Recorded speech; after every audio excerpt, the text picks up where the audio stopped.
કે દેવી ભાગવતજીનો વક્તા બ્રાહ્મણ હોવો જરૂરી છે. કારણ કે ભગવાન શિવ અને ભવાનીના બ્રાહ્મણ બહુ વાલા છે. જો તમે કુમારિકા ભોજન કરાવો ને તો એમાં પણ બતાવ્યું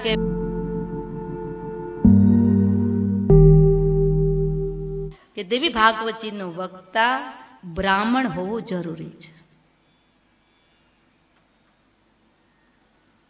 કારણ કે ભગવાન શિવ અને ભવાનીના બ્રાહ્મણ બહુ વાલા છે.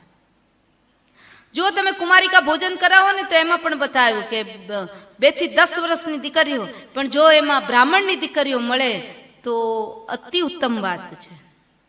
અને બ્રાહ્મણની કોઈ પણ દીકરી છે તો 2 વર્ષથી લઈ અને 80 વર્ષની કોઈ પણ બુઢી માં હોય ને તો પણ દેવી ભાગવતજીની અંદર બતાવ્યું છે, તમારા ઘરે કોઈ પણ બ્રાહ્મણના દીકરી આવે, ગોરાણી હોય, પરણેલા હોય અથવા તો વિરક્ત હોય, કોઈ પણ XYZ, તમારા ઘરે બ્રાહ્મણના દીકરી આવે તો જે ચંદનથી બ્રાહ્મણની દીકરીને પછી કે ગમે તેટલા વર્ષની હોય એને જો તિલક કરે ને તો મારી માં અંબા બોલ્યા છે દેવી ભાગવત મહાપુરાણની અંદર કે એ જો કોઈ બ્રાહ્મણની દીકરીને ચંદનથી અર્ચા કરે, ચંદનથી ટીકો લગાવી અને એની પૂજા કરે ને તો મારી પૂજા કરવાનું એને પુણ્ય મળે છે.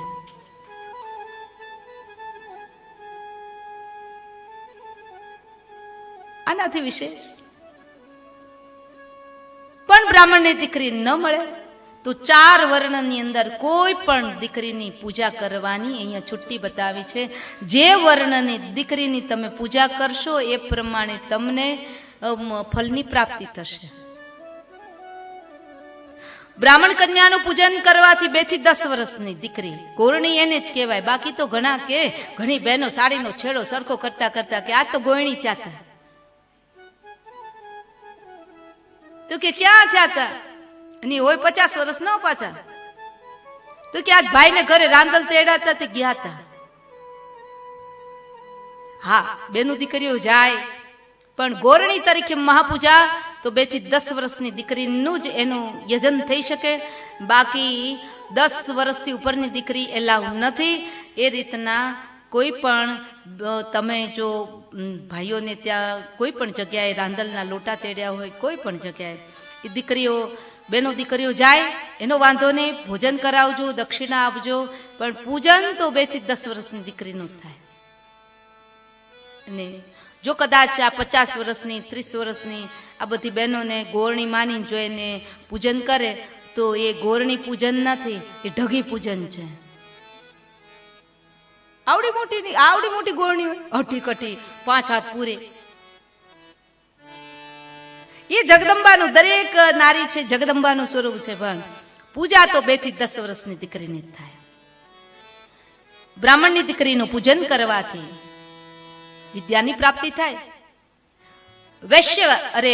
ક્ષત્રિય કન્યાનું પૂજન કરવાથી 2 થી 10 વર્ષની દીકરી એમનું પૂજન કરવાથી વિજયની પ્રાપ્તિ થાય.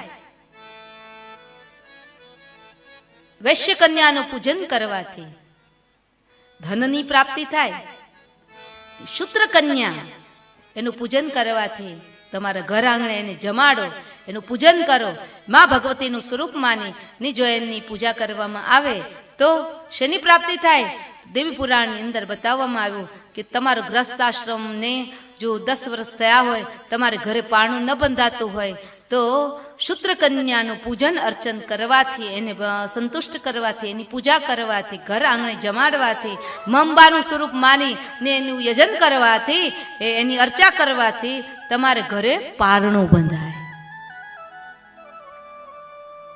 4 વર્ણની દીકરીની મહાનતા બતાવવામાં આવી છે. કોઈ દીકરીઓને નિગ્લેક્ટ કરવામાં આવી જ નથી.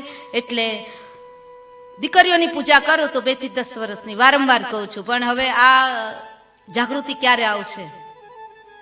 25 વર્ષની છોરીઓ, 30 વર્ષની છોરીઓ તમારા ઘરે આવે તો એને વધાવો, પણ અંગૂઠાની પૂજા તો 2 થી 10 વર્ષની દીકરીની જ થાય. નવરાત્ર આવે તો નવરાત્રની અંદર જો તમે નવરાત્રના અનુષ્ઠાન પરિપૂર્ણ કરી લો ને તો 8મને દિવસે દીકરીઓની મહાપૂજા કરી લે.